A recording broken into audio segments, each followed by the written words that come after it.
अल्लाह रब्बुल इज़्ज़त की हम्द व सना उसके प्यारे महबूब नूर मुजस्सम रहबर मुकर्रम शफ़ी मुअज़्ज़म हादी कुल ख़त्म रसूल जनाब अहमद मुज्तबा मोहम्मद मुस्तफ़ा सल्लल्लाहु अलैहि वसल्लम की पुरनवार बारगाह में हदिया दुरूद व सलाम पेश करने के बाद नहायत ही काबिल सद एहतराम बुज़ुर्गों, नमाजियों और दीगर सुनने वाले अहबाब, अस्सलामु अलैकुम व रहमतुल्लाहि व बरकातुहू। इस्लाम के बुनियादी अक़ीदों में से एक सबसे बड़ा अक़ीदा मुसलमान का ये होता है कि अल्लाह के रसूल मोहम्मद मुस्तफ़ा सल्लल्लाहु अलैहि वसल्लम अल्लाह के आखिरी नबी हैं, ख़ातमुन नबिय्यीन हैं। हज़ूर अलैहिस्सलातु वस्सलाम के ख़त्म नबूवत के हवाले से आज इस जुम्मे के अंदर मुख्तसर मौजू पे गुफ्तगू होगी। हजूर के बाद कई लोग कज़्ज़ाब, झूठे, मलऊन ऐसे आए जिन्होंने नबी होने का दावा किया। उनमें से हमारे दौर के अंदर जो मरदूद आया, जो मुर्तद, मुनाफिक, जो काफिर शख्स आया, मिर्ज़ा कादियानी उसका नाम है। कादियानियों के बारे में आप सब जानते हैं। इनको मरज़ई भी, अहमदी भी, कादियानी भी इनको कहा जाता है। इन्होंने पूरी दुनिया के अंदर, पाकिस्तान और बाहर में अपना पूरा फितना बर्पा किया। कम इल्म, नाअहल, जाहिल मुसलमानों को अपने जाल के अंदर फंसाया और अपने झूठे नबी की बैत करवाई, उसका कलमा पढ़वाया। माज़अल्लाह, इस कुफर का रास्ता इस सितंबर के 7 तारीख को रोका गया। ये जो अभी 7 सितंबर गुजरी है परसों, इसको यौम ख़त्म नबूवत का दिन कहा जाता है। पूरे पाकिस्तान के लिए, दुनिया भर के मुसलमानों के लिए खुशी का दिन था कि सरकारी सतह पे इन मलून कादियानों को गैर मुस्लिम करार दे दिया गया और 1974 के अंदर पाकिस्तान के आयन में इनको काफिर लिख दिया गया। तो 7 सितंबर को ये करारदाद पेश हुई। तो उस सितंबर के हवाले से आज हमारी गुफ्तगू का मौजू है ख़त्म नबूवत और कादियानी का कुफर। जिस तरह मुसलमान का अक़ीदा ये है कि अल्लाह एक है, जिस तरह मुसलमान का अक़ीदा ये है कि नबी पाक सल्लल्लाहु अलैहि वसल्लम अल्लाह के रसूल हैं, बिल्कुल इसी तरह जिस तरह अल्लाह एक है, इसी तरह ये अक़ीदा हर मुसलमान का होना चाहिए कि अल्लाह के रसूल मोहम्मद मुस्तफ़ा सल्लल्लाहु अलैहि वसल्लम अल्लाह के आखिरी नबी हैं। जिस तरह अल्लाह को एक मानना ज़रूरी है, बिल्कुल इसी तरह अल्लाह के महबूब को आखिरी नबी मानना ज़रूरी है। सिर्फ नबी नहीं, आखिरी नबी मानना ज़रूरी है। तो अगर इसमें ज़रा सा भी कशमकश, हिलजुल हुई, ज़रा सी भी ढील हुई, तो बंदा दायरा ईमान से खारिज है। हजूर को आखिरी नबी मानना ज़रूरी है। यही ईमान की तारीफ़ है कुरान और हदीस की रूह से। कुरान कहता है, मा काना मुहम्मदुन अबा अहदिम मिन रिजालिकुम, मोहम्मद सल्लल्लाहु अलैहि वसल्लम तुम्हारे मर्दों में से किसी के बाप नहीं, वलाकिन, हाँ लेकिन रसूल अल्लाह, अल्लाह के रसूल हैं, व ख़ातमुन नबिय्यीन, और सब नबियों के पिछले हैं। वकान अल्लाहु बिकुल्लि शैइन अलीमा, अल्लाह सब कुछ जानता है। यानी सब नबियों से आखिर में आने वाले ख़ातमुन नबिय्यीन हैं। तो अल्लाह ताला ने हजूर पे ख़त्म नबूवत की मोहर लगाई। उम्मत पे ये बहुत बड़ा एहसान कर दिया कि किसी को ये डर नहीं है कि दीन मनसूख हो जाएगा या नया नबी आएगा, नया कलमा आएगा। हम हमेशा के लिए पुरअमन हो गए कि हमारा दीन आखिरी दीन है, हमारा नबी आखिरी नबी है, हमारा कलमा आखिरी कलमा है और हमारी किताब आखिरी किताब है। पिछली उम्मतें आती थी, उनको डर रहता था कि ये दीन कहीं मनसूख ना हो जाए, नया नबी ना आ जाए, नया कलमा ना आ जाए। तो इस हवाले से ख़त्म नबूवत की मोहर नबी पाक सल्लल्लाहु अलैहि वसल्लम पर अल्लाह ताला का लगा देना इस उम्मत मुस्लिमा पे एक मेहरबानी है और इंसानियत पे एहसन अज़ीम है। अब नबी पाक सल्लल्लाहु ताला अलैहि वसल्लम ने मुसलमान की तारीफ़ क्या की। हज़ूर अलैहिस्सलातु वस्सलाम की बारगाह के अंदर एक ग़ुलाम थे जिनका नाम था ज़ैद। ये वाहद मर्द हैं, वाहद सहाबी हैं जिनका नाम कुरान के अंदर आया। कुरान के अंदर किसी सहाबी का नाम नहीं आया। सहाबा का तज़किरा आया कि अल्लाह ताला इन सब से राज़ी है, ये अल्लाह से राज़ी हैं, लेकिन किसी सहाबी का नाम नहीं लिया सिवाय हज़रत ज़ैद के। 22वें पारे के अंदर हज़रत ज़ैद का नाम आया। तो ज़ैद बिन हारिसा ये एक ग़ुलाम थे, इनको किसी काम से भेजा था, किसी काफ़िले वालों ने इनको पकड़ लिया था और अपना ग़ुलाम बना लिया था। हज़ूर अलैहिस्सलातु वस्सलाम की ज़ौजा मोहतरमा ने इनको ख़रीद लिया था। जब ज़ौजा मोहतरमा का निकाह नबी पाक सल्लल्लाहु अलैहि वसल्लम से हुआ तो ये ग़ुलाम हजूर के तोहफ़े में दे दिया। बड़ा काबिल और फरमा बरदार ये ग़ुलाम था। एक मरतबा मक्के में हजूर के साथ ये बैठा हुआ था। इसके ख़ानदान वाले मुलक मुलक चप्पा चप्पा इनको तलाश करते फिर रहे थे। तो किसी ने बताया कि मक्के के अंदर हमने इस शक्ल का बंदा देखा है, तुम वहाँ जाके ढूंढो। इनके भाई, इनके चचा, इनके वालिद, इनके ख़ानदान के लोग ढूंढते तलाश करते फिरते यहाँ तक पहुँच गए। जब देखा कि ये हजूर के पास बैठा हुआ है तो ख़ानदान वालों ने पहचान लिया। तो नबी पाक सल्लल्लाहु अलैहि वसल्लम ने हज़रत ज़ैद से पूछा, ज़ैद ये कौन लोग हैं जो तुम्हारे मुतल्लक़ बातें कर रहे हैं? तो हज़रत ज़ैद ने कहा, या रसूल अल्लाह, हाज़ा अबी व हाज़ा अम्मी व हाज़ा अख़ी व हाउला इशीरती। या रसूल अल्लाह, ये जो आए हैं दूसरे मुल्क से, ये मेरा भाई है, ये मेरा बाप है, ये मेरे ख़ानदान के लोग हैं, ये मेरा चाचा है। हज़रत ज़ैद कलमा पढ़ चुके थे, सहाबी थे, और इनके वालिद चाचा क्योंकि गैर मुस्लिम थे। तो नबी पाक सल्लल्लाहु ताला अलैहि वसल्लम के इजलाल की वजह से हज़रत ज़ैद बैठे रहे, अपने वालिद साहब को उठ के ना मिले। तो रसूल अकरम सल्लल्लाहु अलैहि वसल्लम ने खुद फरमाया, अगर ये तुम्हारा बाप है आने वाला, तुम्हारा भाई या चाचा है, तो कुम, उठो, फसल्लिम अलैहिम, इनको सलाम करो। शुरू में गैर मुस्लिम को सलाम करना मना नहीं था, अब मना है। अब हम गैर मुस्लिम को, ईसाई को, यहूदी को सलाम नहीं कर सकते। उस वक्त मना नहीं था। हुज़ूर ने फरमाया उठो, इनको सलाम करो। फिर जब हुक्म दिया तो सलाम किया। कहने लगे, हम तुम्हें लेने आए हैं, ऐ ज़ैद हमारे साथ चलो, तुम्हें पता नहीं तुम्हारी माँ की हालत क्या हो गई है, तुम्हें कब से हम ढूंढ रहे हैं। तो वो कहने लगे, मा उरीदु बि रसूलिल्लाहि बदलन वला गैरन, मैं अपने आका को छोड़ के तुम्हारे साथ नहीं जा सकता। मुझे जो कुछ प्यार यहाँ मिला है मुझे कहीं नहीं मिला, ना बाप की गोद में मिला है, ना माँ के पास मिला है। तुम मिल गए हो, दौलते कौनैन मिल गई, उठते नहीं है हाथ मेरे इस दुआ के बाद। तो जाने से मना कर दिया। कहने लगा, मैं तुम्हारे साथ नहीं जाऊँगा, मुझे इधर बड़ा सुकून है। अब वह मुखातब हुए हजूर पाक की बारगाह में, या रसूल अल्लाह, ये हमारा बेटा है, हम इसे ढूंढ रहे हैं अरसा दराज से, मुल्क मुल्क हम फिरे हैं, अब हमें ये मिल गया, ये जाने के लिए तैयार नहीं है। या मोहम्मद, इन्ना मातू का बिहादल गुलाम दियातुन, इसके बदले में जितना चाहो माल ले लो। बोले कि कितने पैसे हम दें, आप हमें इन्हें वापस कर दो। नबी पाक सल्लल्लाहु अलैहि वसल्लम फरमाने लगे, पैसों की ज़रूरत नहीं है। अब मुसलमान की तारीफ़ की कि मुसलमान कौन होता है। तो नबी पाक सल्लल्लाहु अलैहि वसल्लम ने फरमाया कि एक ही तकाज़ा है मेरा, तुम ये काम करो, इसको ले जाओ। अन तशहदू, तुम ये गवाही दो कि ला इलाहा इल्लल्लाह, अल्लाह के सिवा कोई इबादत के लायक नहीं, व अन्नी, और मैं ख़ातमु अम्बिया व रसूली, मैं अल्लाह के रसूल और नबियों में सबसे आखिरी नबी और रसूल हूँ, मैं ख़ातमुन नबिय्यीन हूँ। तुम ये गवाही दे दो मैं अल्लाह का आखिरी नबी हूँ, यानी मुसलमान हो जाओ तो ज़ैद को तुम ले जाओ। मेरी तरफ से इस पर कोई रोक टोक, कोई पाबंदी नहीं, कोई मुतालबा नहीं है कि इतने पैसे दो या इसको ले जाओ। तो नबी पाक सल्लल्लाहु अलैहि वसल्लम ने ईमान का मॉडल बयान कर दिया कि मुसलमान वो होगा जो ये गवाही देगा अल्लाह के सिवा कोई मबूद नहीं, मैं आखिरी नबी हूँ, रसूलों और नबियों में से अल्लाह ताला ने मुझे ख़ातमुन नबिय्यीन बना के भेजा है।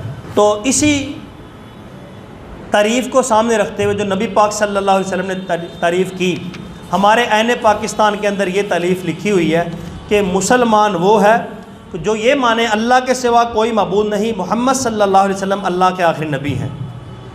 क्योंकि इसमें कादियानी, मिर्ज़ा कादियानी को नबी कहते थे, उसकी नबूवत की नफ़ी की गई और इस बात का इजहार किया गया। 1974 को 7 सितंबर को पार्लियामेंट के अंदर ये करारदाद पेश हुई कि कादियानी काफ़र हैं, गैर मुस्लिम अक़लियत हैं, अब ये पाकिस्तान के किसी बड़े ओहदे पे ये नहीं आ सकते। इनका मुख्तसर तारफ़ करता हूँ कि ये कौन लोग हैं। इनके हमला और वारदातों के तरीक़े क्या हैं। सबसे पहले मोहम्मद ख़ां जुनेजो जो पाकिस्तान का वज़ीर आज़म रहा है, मोहम्मद ख़ां जुनेजो ने ये लफ्ज़ बोले थे कि इस्तेसाल मरज़ियत के लिए, यानी एक कादियानी को ख़त्म करने के लिए खिलाफत सुन्नत सदीक़ी पे अमल किया जाए।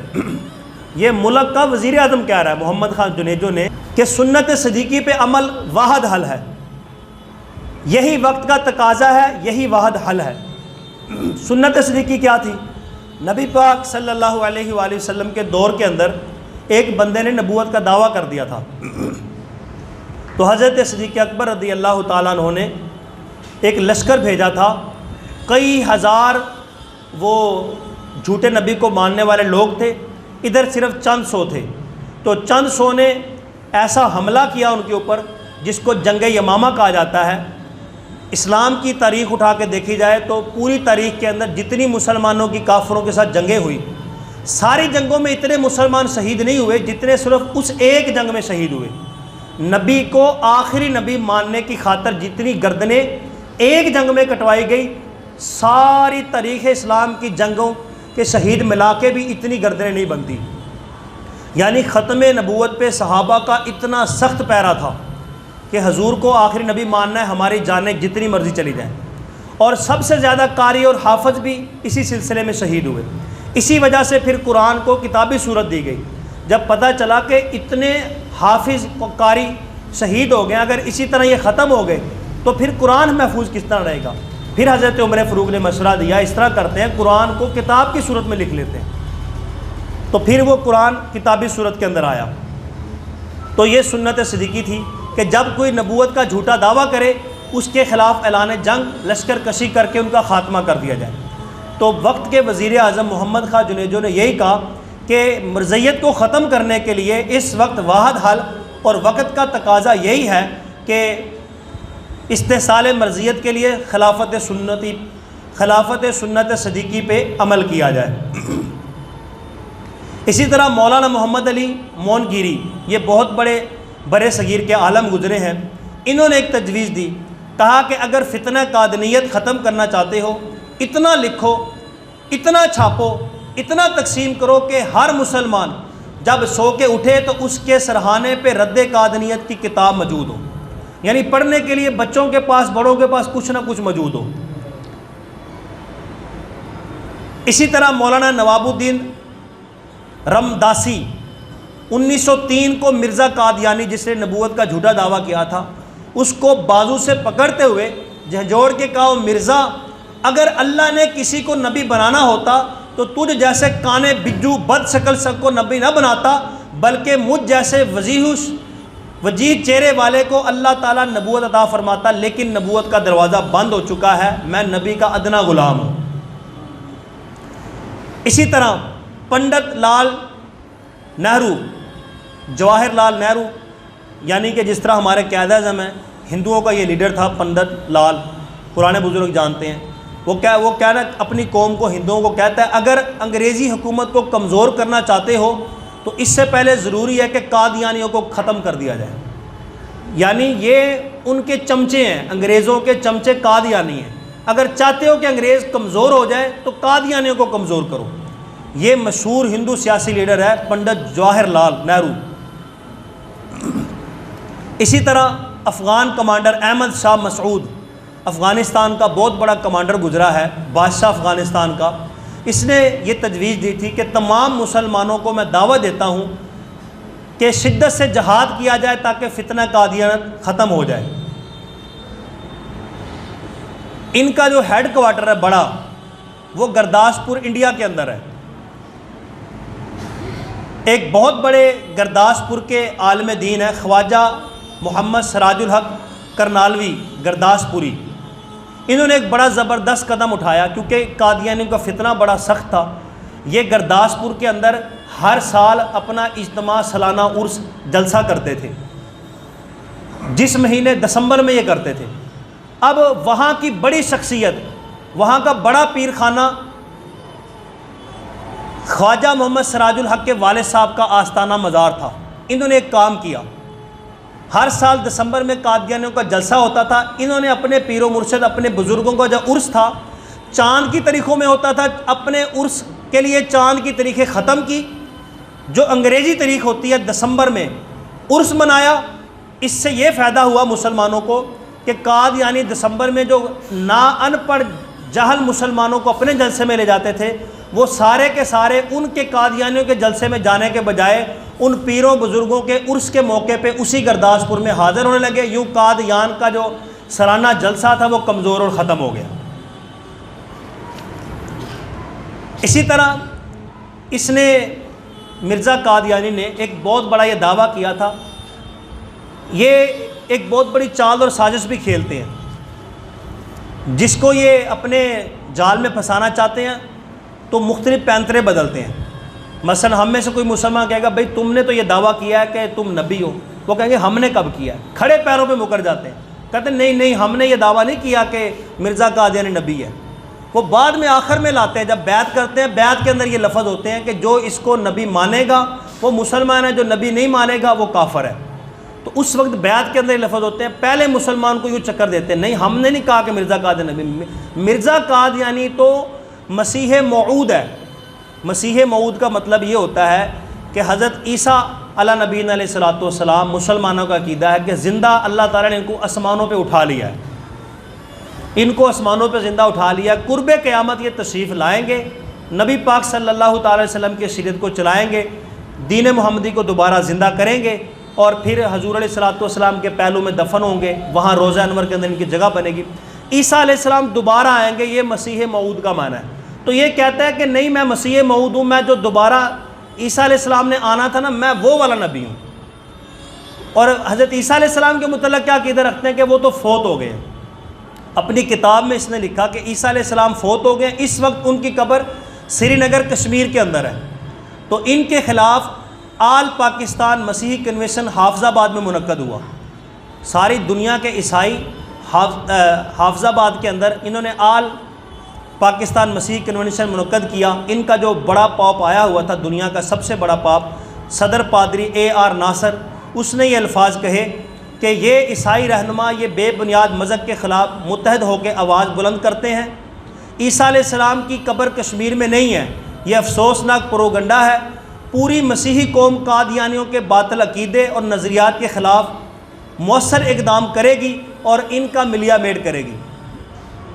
यानी इसने ईसा अलैहिस्सलाम के ख़िलाफ़ भी बड़ी बड़ी गुस्ताखियाँ की, हज़रत ईसा अलैहिस्सलाम की वालदा के ख़िलाफ़ भी बड़ी गुस्ताखियाँ की।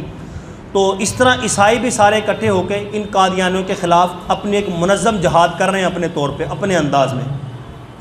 अतातुर्क बादशाह जो बड़ा मशहूर बादशाह है, मुस्तफ़ा कमाल पाशा, इसने भी ये कहा था, कहा मेरे दोस्तों अगर मौका आया तो तुम देखोगे तहफ़्फ़ुज़ नमूस रिसालत की राह में सर कुटाने के लिए हम सफ़े अव्वल में शामिल होंगे। यानी पूरी दुनिया के मुसलमान कादियानियों को मिटाने के लिए कोशिश कर रहे हैं, लेकिन ये मुस्तफ़ा कमाल पाशा अतातुर्क बादशाह और इसके सारे साथी और ये मुल्क सफ़े अव्वल में शामिल होगा।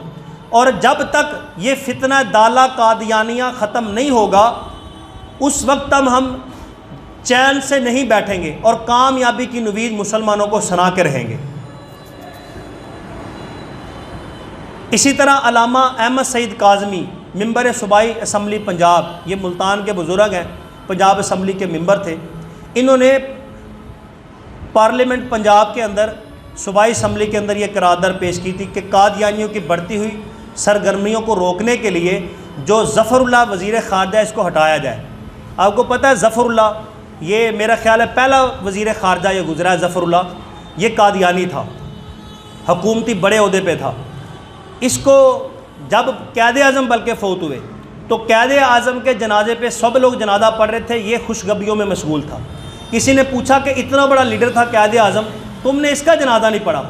वो कहने लगा कि मुझे इससे कोई सरोकार नहीं, मुझे या तो एक काफर हुकूमत का मुसलमान लीडर समझ लो या एक मुसलमान हुकूमत का काफर नौकर समझ लो, तुम जो भी समझो तुम्हारी मर्ज़ी है, क़ायदे आज़म की मेरे नज़दीक कोई हैसियत नहीं। यानी मैं मुसलमान लीडर हूँ और ये काफर हुकूमत का बंदा है जो मरा पड़ा है जिसका तुम जनाजा पढ़ रहे हो। तो क़ायदे आज़म का जनाजा इसने नहीं पढ़ा था। तो अल्लामा सईद अहमद काज़मी मिंबर पंजाब असम्बली जो थे, इन्होंने फिर करारदाद पेश की थी कि इसको ओहदे से हटाया जाए। इसी तरह मौलाना शाह अहमद नूरानी रहमतुल्लाह अलैह ने कहा था कि कादियानी मुल्क पाकिस्तान के साथ वफ़ादार नहीं है, इनकी हमदर्दियाँ आज भी अंग्रेज़ों के साथ और हिंदुओं के साथ हैं, वो भारत को चाहते हैं, लिहाजा इन्हें काफिर करार दिया जाए। मुल्क शाम के अंदर भी मिर्ज़ाइयों के ख़िलाफ़ कानून पास किया गया, मिस्र में भी कानून पास करके 1958 में इनको काफिर करार दिया गया। इसी तरह पाकिस्तान इस्लाम की तंजीम इस्लामी मुफ्ती आज़म शाम शेख अबुल यसर आबिदीन ने भी फतवा दिया कि कादियानी काफिर है। तो इस तरह बेशुमार मौक़ों के ऊपर इनके ख़िलाफ़ ये अदालती अवामी बाइकाट किया गया। इसी तरह अदालती तौर पे देखा जाए तो 14 नवंबर 1902 को होने वाले अदालती मार्के में मौलवी करमुद्दीन और उधर कादियानी थे। तो पहला अदालती मार्का जो मुसलमानों के हक़ में फ़ैसला हुआ वो मौलवी करमुद्दीन के हक़ में फ़ैसला हुआ कि ये हक़ पे हैं। इसी तरह सुप्रीम कोर्ट ऑफ मारीश, ये एक मुल्क है, सबसे पहले सुप्रीम कोर्ट ऑफ मारीश की सुप्रीम कोर्ट ने इनको कादियानी काफिर करार दिया। और सबसे पहले जिस जज ने कादियानियों को दहशतगर्द करार दिया वो गुरदासपुर के सेशन जज जीडी खोसला थे, यानी गुरदासपुर के अंदर इनका हेड क्वार्टर है। गुरदासपुर का जो सेशन जज था सबसे पहले उसने कादियानियों को दहशतगर्द करार दिया। और लाहौर हाई कोर्ट के जज मियां महबूब अहमद ने सबसे पहले ये फ़ैसला दिया कि कोई मरज़ई बड़ा अहदा तो क्या गाँव का नंबरदार यानी यूनियन कौंसिल का चेयरमैन भी नहीं बन सकता। इसी तरह अदालती तौर पे बड़े बड़े फ़ैसले मौजूद हैं। कादियानी ने यह केस किया था कि क़ायद आज़म हमसे वादा करके गया था कि कादियानी को पाकिस्तान के अंदर मुकम्मल आज़ादी और बराबरी हासिल होगी। तो ये केस चला तो चीफ़ जस्टिस जो वफाकी शरई अदालत के चीफ़ जस्टिस थे जस्टिस फ़ख्र आलम, उन्होंने कहा कि दिखाओ कौन सा मायदा है क़ायद आज़म ने जो किया था।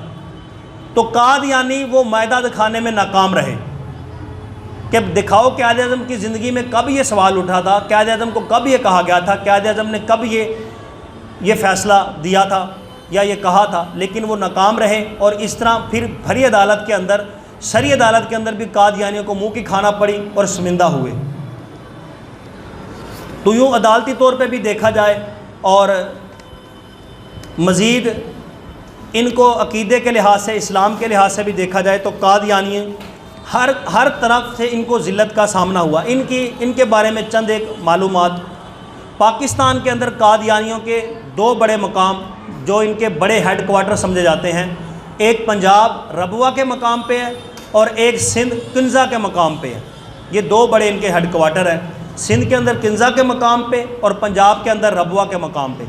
अब रबवा ये ज़िला चनोट के अंदर फैसलाबाद और सरगोदे का जो रोड है वहाँ पे ये है। सबसे पहले 1948 को इन्होंने 100 एकड़ ज़मीन अपने नाम अलाट कराई थी। फिर 10 साल बाद इन्होंने 300 एकड़ और अलाट करवा ली, ये हो गई 400 एकड़। इस वक्त कादियानियों ने वहाँ पे चनाब नगर के अंदर जो मकाम रबवा है वहाँ पे 2000 एकड़ से ज़्यादा ज़मीन पे कब्ज़ा किया हुआ है। और मज़े की बात यह है कि ये सारी ज़मीन लीज़ पे ली थी, यानी किराए पे ली थी। अभी तक इनको मालकाना हकूक़ हासिल नहीं है। और जो इन्होंने ज़मीन ली किस तरह ली, फ़ी एकड़ 10 रुपये। अब यानी 1 एकड़ 10 रुपये की इन्होंने ली। और इसमें खसूसी कावश किसकी थी इनको ज़मीन दिलवाने में? सरगोदे के सेशन जज अहमद बाजवा मरज़ई, सेशन जज था जो सरगोदे का उस वक्त जो मरज़ई था कादियानी था, उसने सारी कावश करके इनको 10 रुपये फ़ी एकड़ से ज़मीन दिलवाई। ये रबवा का जो मकाम है इसका असल नाम था चक ढगियाँ। इस वक्त जहाँ पे कादियाना इनका मकबरा है और इंडिया के बाद जो इनका पाकिस्तान के अंदर सबसे बड़ी अमाजगाह इनकी, इसका नाम था चक ढगियाँ। अब इन्होंने क्या किया, इन्होंने मुसलमानों को वर्गलाने के लिए, आम फहम मुसलमानों को, देखो कुरान पाक के अंदर हमारी भी शान बयान की गई है। कुरान पाक के अंदर ईसा और हज़रत मरियम के मुतल्लिक़ ये आयत है, व आवैनहुमा इला रबवतिन ज़ाति करार व मईन, और हमने इन दोनों को पनाह दी बुलंद जगह पे जो इज़्ज़त वाली और सुकून वाली जगह है। ये इस आयत का माना है।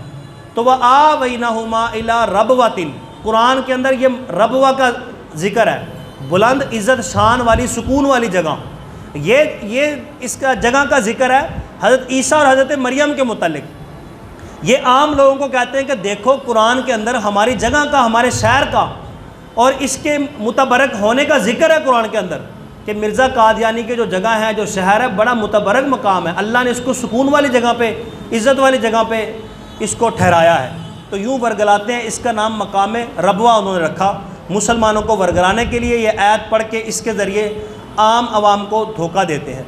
फिर पार्लियामेंट के अंदर एक करारदार पेश की गई, सूबाई असम्बली के अंदर करारदार ये मंजूर हुई कि इसका नाम रबवा नहीं होना चाहिए, इसका नाम इस वक्त कानूनी तौर पे चनाब नगर है। चक ढगियाँ जो पहले पुराना नाम था इन्होंने रबवा रखा, अब हुकूमत ने इसका नाम चनाब नगर रख दिया। इनको कादियान क्यों कहा जाता है? कादियान की वजह तस्मिया क्या है? इस वक्त इंडिया के अंदर हेड क्वार्टर है जिसको कादियान कहा जाता है। कादियान इंडिया का शहर है जो गुरदासपुर के अंदर मौजूद है। कादियान का मतलब होता है सख्त कहत में मुब्तला कौम या भगोड़े लोग। लुगत की कोई भी दुनिया की किताब उठाएंगे, दो मैंने आपको मिलेंगे। कादियान का मतलब होता है भगोड़े लोग या सख्त कहत में मुब्तला लोग। इंडिया के अंदर जो कादियान इलाका है वो जंगल, सारा जंगल था। वहाँ पे लोग सख्त मुसीबत में, कहत में मुब्तला होते थे। जो चोर चुरक्के, डाकू वगैरह लूट मार करते थे, वहाँ पे उस जंगल, उस जगह पे कादियान में आके छुपते थे। कानून से अपनी नज़रें बुझा के वहाँ रहते थे। वो उनको एक अमन वाली जगह लगती थी, फिर उन्होंने अपने घर वहाँ पे बनाए। तो भगोड़ी कौम वहाँ पे जो आबाद हुई ना, उसकी वजह से उसका नाम कादियान बन गया। तो कादियान का ये मतलब है, ये वजह तस्मिया है। अब कादियान के अंदर उसने एक मीनारा भी बनवाया मिर्ज़ा कादियानी ने, क्योंकि हदीस मुबारक के अंदर है हज़रत ईसा अलैहिस्सलाम जब नाज़िल होंगे, दमिश्क के अंदर जामिया मस्जिद है। जामिया मस्जिद दमिश्क की एक मगरबी साइड के ऊपर एक मीनारा है, उसके ऊपर हज़रत ईसा अलैहिस्सलाम नाज़िल होंगे। अब मिर्ज़ा कादियानी ने वो कादियान के अंदर एक मीनारा बनवाया ताकि लोगों को बताने के लिए कि ये वो मकाम है जहाँ पे मेरा नज़ूल हुआ। अब अल्लाह का करना यूँ कि जितनी इतनी पेशगोइयाँ की थी, जिस तरह सारी की सारी झूठी हुई, ये भी झूठी हुई। वो मीनारा कब तमीर हुआ? इसके वासिले जहन्नम मरने के 15 साल बाद। अब जिस पे इसने नज़ूल करना था, इसके मरने के 15 साल बाद वो मीनारा मुकम्मल हुआ, वो झूठा मीनारा कादियान के अंदर। फिर इसी तरह कादियान जगह को जो हैसियत है, मक्का और मदीना को जिस तरह मुसलमान बाबरकत समझते हैं, कादियानी मक्का और मदीना से बढ़ के अपने कादियान शहर को बरकत वाला समझते हैं। और हर मरने वाला कादियानी अगर वहाँ पे या रबवा के अंदर जो इनका, जिसको ये जन्नतुल बकी कहते हैं, यानी जो मर गया तो सीधा जन्नत में पहुँच गया, यहाँ पे जिसने मरना है, एक तो मरने के बाद 1 महीना पहले दरख्वास्त देनी होगी, यानी लाश 1 महीना पड़ी रहती है। 1 महीना बाद बुकिंग होके, सारी चेकिंग होके लाश वहाँ पे आती है कादियान के अंदर, और मरने वाला अपनी कुल कमाई का 10% हिस्सा वहाँ पे जमा कराता है। यानी पैसे लूटने का, हथियाने का एक आसान ज़रिया इन्होंने बनाया हुआ है। तो कोई करोड़पति है या लाखपति है, जब मरेगा तो अपनी ज़िंदगी का 10वां हिस्सा कादियान में जमा करवाएगा, 1 महीना पहले दरख्वास्त देगा, फिर उसकी लाश को कादियान के अंदर मुंतकल किया जाएगा। और एक तहकीक और रिपोर्ट के मुताबिक कि हिरवन का सबसे बड़ा कारोबार जिस जगह पे होता है मकाम रबवा है, और सबसे बड़ा चोरी हथियारों का डिपो भी मकाम रबवा के अंदर है। पाकिस्तान का जो शहर चनोट है, चनोट के मकाम पे जो रबवा है, हिरवन का सबसे बड़ा कारोबार दुनिया के अंदर जो होता है वो उस अहमदा नगर से होता है, चनाब नगर से, जिसको रबवा कहा जाता है। इसी तरह इनका, इसके मरने के बाद जो खलीफा मुकर्रर हुआ उसका नाम था मिर्ज़ा ताहिर। कादियानी का खलीफा था मिर्ज़ा ताहिर। इसने कहा कि यहाँ पे रबवा पे लोग आते हैं, मस्जिद मदरसे देख के चले जाते हैं, लोगों को कोई ज़हनी सुकून, कोई मज़ा नहीं आता। इसने रबवा के अंदर 2 एकड़ के ऊपर एक बहुत बड़ा वसी तफरीगा बनाया, जिसके अंदर खूबसूरत हसीन व जमील लड़कियाँ, यानी एक चकला बनाया पूरा, कि यहाँ पे अब लोग आएंगे, सिर्फ मस्जिद मदरसे नहीं देखेंगे, हमारा ये तफरीगा 2 एकड़ पे फैला हुआ जब देखेंगे तो यहाँ से जाने का लोगों का जी नहीं चाहेगा। यानी मुसलमानों को एक फंसाने का एक तरीका ये अपनाया गया जो अंग्रेज़ ने और पिछले काफरों ने अपनाया था, कि औरत के ज़रिए, इनको गंदी नज़र के ज़रिए, इनको बदनिगाही, बदकारी के ज़रिए इनको फंसाया जाए। इसी तरह आपको पता हो कि ज़िला गुरदासपुर जब पाकिस्तान और इंडिया की तकसीम हो रही थी तो कुछ इलाके पाकिस्तान को मिल रहे थे, तो वो तकसीम जो थी वोट की हैसियत पे थी, और कुछ इलाके हिंदुओं को मिल रहे थे। अब ये जो ज़िला गुरदासपुर है ये पाकिस्तान के हिस्से में आना था, वहाँ पे आबादी का तनासब क्या था? 49% मुसलमान थे और 49% हिंदू थे, बराबर बराबर थी आबादी, मुसलमानों के हक़ में वोट पड़ रहा था। वहाँ पे 2% कादियानी थे। उस वक्त कादियानियों ने अपना 2% वोट हिंदुओं के पलड़े में डाल दिया। हिंदुओं की आबादी का तनासब हो गया 51%, मुसलमान हो गए 49%। अंग्रेज़ ने फ़ैसला किया हिंदू ज़्यादा हैं, 51%, मुसलमान कम है 49%, लिहाजा ज़िला गुरदासपुर जो है ये पाकिस्तान का हिस्सा नहीं बनेगा, ये इंडिया का हिस्सा बनेगा। ये थी कादियानियों की मेहरबानी कि गुरदासपुर पाकिस्तान का हिस्सा था, कादियानियों के वोट पड़ने की वजह से वो भारत का हिस्सा बन गया। तो यूँ इनके बड़े बड़े कारनामे हैं, इनके बड़े बड़े हमले तरीके हैं। ये घरों में जाके मुफ्त कुरान देते हैं और इसी तरह मस्जिदों में छुप छुपा के कुरान के तर्जमे रख जाते हैं। इसी तरह ये औरतों को कपड़े धोने वाली, कपड़ी सिलाई वाली मशीनें देते हैं, मुफ्त कारोबार देते हैं, कर्ज़ा देते हैं, लोगों को, बेरोज़गारों को बैरून मुल्क ये वहाँ पे रोज़गार फराहम करने के लिए मुफ्त वीज़ा लगवाते हैं, मुफ्त वहाँ पे लेके जाते हैं, इनकी फ्री शादियाँ करवाते हैं। बड़ी बड़ी सहूलतें और बड़े बड़े इनके हमला करने के तरीके मौजूद हैं। और मुसलमान सिर्फ एक चाय की प्याली पे बिक जाता है कि लिखने से बंदा कौन सा काफिर हो जाता है। उलमा किराम ने लिखा कि लिखना तो दूर की बात, जो सिर्फ इनको काफिर मानने में शक भी करे वो भी काफिर है। एक तो है कहना इनको काफिर, ये तो मुसलमान का अकीदा है, या जो शक भी करे वो भी बंदा काफिर है। तो लिखने से बहुत कुछ हो जाता है, लिखने से ही बंदा काफिर होता है। वो लिख देते हैं कि हमने कागज़ों में लिखना, अंदर से तो हम मुसलमान हैं, चलो एक फ़ायदा मिल रहा है दुनियावी ले लेते हैं। तो यूँ बहुत से मुसलमान इनके नरगे में, स्कंजे में आके दुनियावी कारोबारी फ़ायदा, रिश्ते का फ़ायदा या कोई ना कोई दुनियावी मुराद लेके इनके स्कंजे में आ जाते हैं और हमेशा हमेशा के लिए जहन्नम के हकदार बन जाते हैं और कादियानी हो जाते हैं। आज की हमारी तकरीर का मकसद ये था कि सितंबर का महीना है, आज 9 सितंबर है, परसों जो 7 सितंबर था, 7 सितंबर को बड़ा तारीख़ी दिन था। कड़कती हुई धूप पड़ रही थी और इंतहा की गर्मी थी और मुल्क पाकिस्तान की पार्लियामेंट का इजलास हो रहा था। और इजलास क्या था कि कादियानी काफिर हैं। इस इजलास पे तकरीबन 96 घंटे खर्च हुए, 102 दिन ये इजलास चला, 96 घंटों का इजलास था और 28 मरतबा इजलास बर्खास्त हुआ। इतना बड़ा इजलास था मुल्क की तारीख़ का कि कादियानी काफिर हैं कि नहीं हैं, वो अपनी तरफ से दलील देते थे, ये अपनी तरफ से दलीलें देते थे। तो उस वक्त मुल्क पाकिस्तान की दूसरी तरमीम हो रही थी। उस वक्त मुल्क पाकिस्तान का जो वज़ीर आज़म था वो भुट्टो था और सदर चौधरी फ़ज़ल इलाही था। चौधरी फ़ज़ल इलाही और वज़ीर आज़म भुट्टो की निगरानी के अंदर पूरे पार्लियामेंट के लोग मौजूद थे। वहाँ पे जो वोट पड़े तनासब से, तो जो कादियानों की मुखालफत में वोट पड़े थे और इनके हक़ में कितने पड़े थे? हक़ में जो पड़े थे वो 0% थे, यानी किसी एक ने भी इनके हक़ में वोट नहीं दिया था। कोई ईसाई भी था, कोई अक़लियत वाला भी वहाँ पर मौजूद था, कोई किसी मसलक का था, शिया था, वहाबी था, देवबंदी था, किसी मसलक वाले ने इनको वोट नहीं दिया और किसी मज़हब वाले ने इनको वोट नहीं दिया। हालांकि सिख भी मौजूद थे, हिंदू भी मौजूद थे, ईसाई भी मौजूद थे। तो इनको 0% वोट पड़ा, 100% इनकी मुखालफत में वोट गया। तो जब वोट पड़ा कि ये कादियानी काफिर है और ये गैर मुस्लिम अक़लियत है, उस वक्त मुल्क पाकिस्तान के शाम के 7 सितंबर को 5:05 हो रहा था, इंतहा की गर्मी थी। जो ही मुखालफत में वोट पड़े और ये करारदाद मंजूर हुई कि ये कादियानी काफिर है और गैर मुस्लिम है, पाकिस्तान के किसी बड़े ओहदे पे ये नहीं आ सकते, ना ये किसी मुसलमान से निकाह कर सकते हैं और ना ही ये अपने आप को मुसलमान शो कर सकते हैं, ना अपनी मस्जिद मदरसा, ना ही एलानिया इबादत कर सकते हैं। उस वक्त अल्लाह की तरफ से ये रहमत छाई कि फ़ौरन बादल छा गया। और उस वक्त ये जो इजलास था कराची के अंदर, जो इस वक्त स्टेट बैंक है, वहाँ उस इमारत के अंदर इजलास हो रहा था। देखते ही देखते आनन फानन जो गर्मी थी वो एक खुशगवार माहौल में बदल गई और तेज़ मूसलाधार बारिश शुरू हो गई। यानी अल्लाह की रहमतों का जो झंडर था वो मुसलमानों पे बरसना शुरू हो गया। तो यूँ एक इस वक्त 7 सितंबर को जो इनको कादियानियों को काफिर करार दिया गया, उलमाए अहले सुन्नत का बड़ा इसके अंदर तावन और बड़ा किरदार मौजूद था। आज बहुत से ऐसे लोग हैं जो अपने हिस्से में ये डालना चाहते हैं कि ये हमारी मेहनत थी, हमारी कोशिश से कादियानी काफिर करार दिए गए। नहीं, दूसरे मसलक के लोग जो थे उस वक्त तो अपना दिफा करना मुश्किल हो रहा था। शाह अहमद नूरानी और हमारे बड़े बड़े बुज़ुर्ग आस्थानों के पीर जो थे, इन्होंने सारी कावश की थी और अहले सुन्नत को ये तुर्रा इम्तियाज़ हासिल है कि अहले सुन्नत की वजह से कादियानी काफिर करार दिए गए। उस वक्त कादियानियों ने जो किताब दिखाई थी जिस मसलक की, जो मसलक के लोग, मैं नाम नहीं लेता उनका, जो कहते हैं हमारी काविश है, हमारे बुज़ुर्गों की मेहनत है, कादियानी काफिर करार दिए, तो उस वक्त तो अपना दिफा मुश्किल हो गया था। उसने एक किताब निकाली, कादियानियों ने कहा कि ये देखें, इस किताब के अंदर लिखा हुआ है कि नबी पाक सल्लल्लाहु अलैहि वसल्लम के बाद अगर हजूर आखिरी नबी भी हों तो एक और नबी आ सकता है, हजूर की ख़त्म नबूवत में फ़र्क नहीं पड़ता। वो किताब का नाम क्या था? तहज़ीरुन नास।